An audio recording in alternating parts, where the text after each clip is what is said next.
Інтернет став настільки органічною частиною нашого життя, що ми вже й не помічаємо його постійної присутності.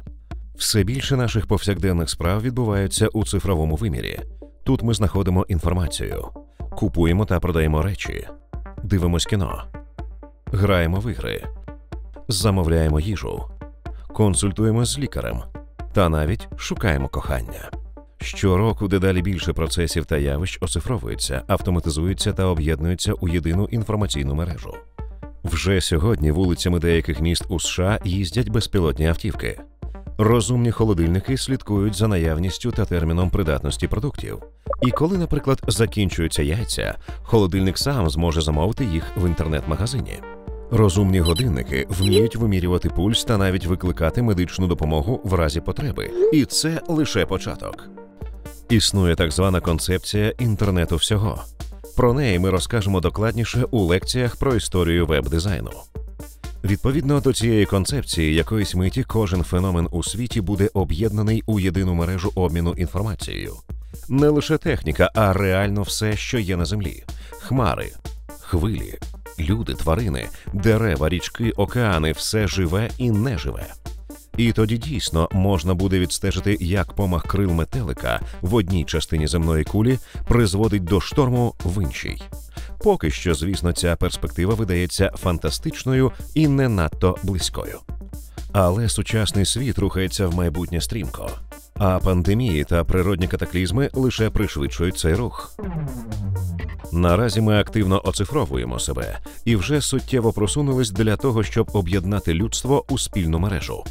В 2019 році налічувалося 4,39 мільярда користувачів інтернету. Це на 366 мільйонів людей більше, ніж у 2018-му. І щороку кількість активних користувачів мережі зростає. Всі, хто зараз дивиться цей курс, є учасниками процесу оцифрування. Практично в кожного з нас є сторінка в тій чи іншій соцмережі, чи навіть у декількох.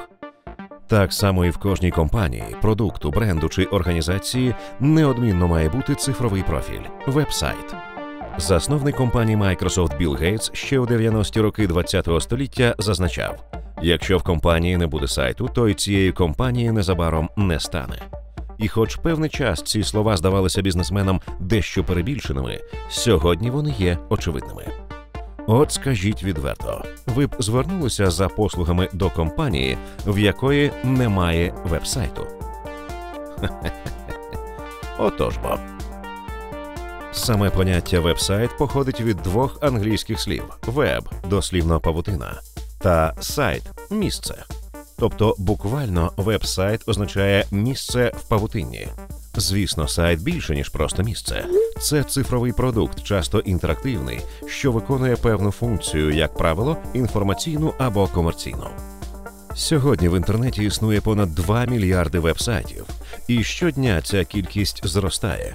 Якщо конкретніше, то відповідно до деяких підрахунків, за 1 хвилину в інтернеті з'являються приблизно 380 нових веб-сайтів. На момент своєї появи в 1992 році веб-сайти були просто пов'язаними між собою цифровими документами з перехресними гіперпосиланнями. Але протягом 30 років функціональні можливості сайтів суттєво розширились.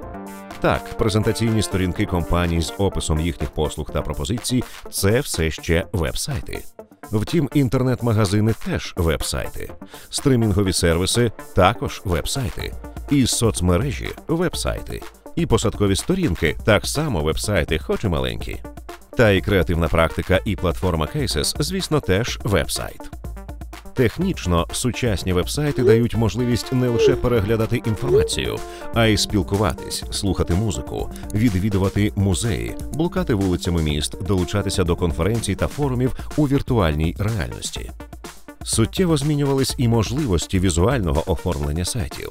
Якщо на початку свого існування веб-сайти були примітивними цифровими сторінками з переважно текстовою інформацією та картинками низької якості, то тепер на них можна використовувати фото, відео, складні програмні алгоритми, тривимірну графіку, доповнену чи віртуальну реальність. В просторі сайту ви можете, підключивши до нього ваш смартфон, тікати із зірки смерті, відбиваючись від лазерних пострілів світовим мечем, або створити проект дизайну квартири. А ще є веб-сайти, на яких, власне, створюються веб-сайти. Хоч сам собою напрям веб-дизайну є досить молодим, він охоплює величезний обсяг стилів, механік, галузей, знань і технологій. Разом із візуальними та функціональними можливостями за 30 років суттєво змінився і процес створення веб-сайтів. Колись для цього було достатньо одного фахівця та декількох діб роботи, але ці часи давно минули. Сьогодні створення якісного сайту – це комплексний процес. Він потребує розуміння фахової термінології, орієнтації в сучасних принципах проєктування та розробки цифрових продуктів, злагодженої роботи багатьох фахівців. Дизайн веб-сайтів разом із технічною досконалістю виконання є вкрай важливою складовою цього процесу. Тож, щоб допомогти вам опанувати основи фаху веб-дизайнера, в цьому курсі ми дослідимо історію веб-дизайну, стилі і технології, познайомимо вас із ключовою термінологією, з класифікаціями сайтів та фахівців, розглянемо процес створення веб-сайтів від проєктування до запуску і принципи проєктування зручних веб-сайтів та інтерфейсів. І хоча ми створювали курс для тих, хто лише долучається до спільноти веб-дизайнерів, він буде корисний і фахівцям, які вже працюють з веб-сайтами, як дизайнерам, так і технічним спеціалістам, керівникам проєктів та менеджерам з роботи з клієнтами. Проходження цього курсу слід сприймати як знайомство з базовими необхідними уявленнями про роботу веб-дизайнера та розуміння загальних принципів. Але це лише початок. Справжнє ж розуміння веб-дизайну, як і будь-якого іншого фаху, потребує тривалої практики та напрацювання реального досвіду. На завершення курсу ми обов'язково дамо свої рекомендації, як саме розвивати навички, які інструменти опановувати та як наповнювати своє портфоліо якісними та яскравими проектами. А почнемо ми з історії веб-дизайну. Про це і буде перша лекція курсу.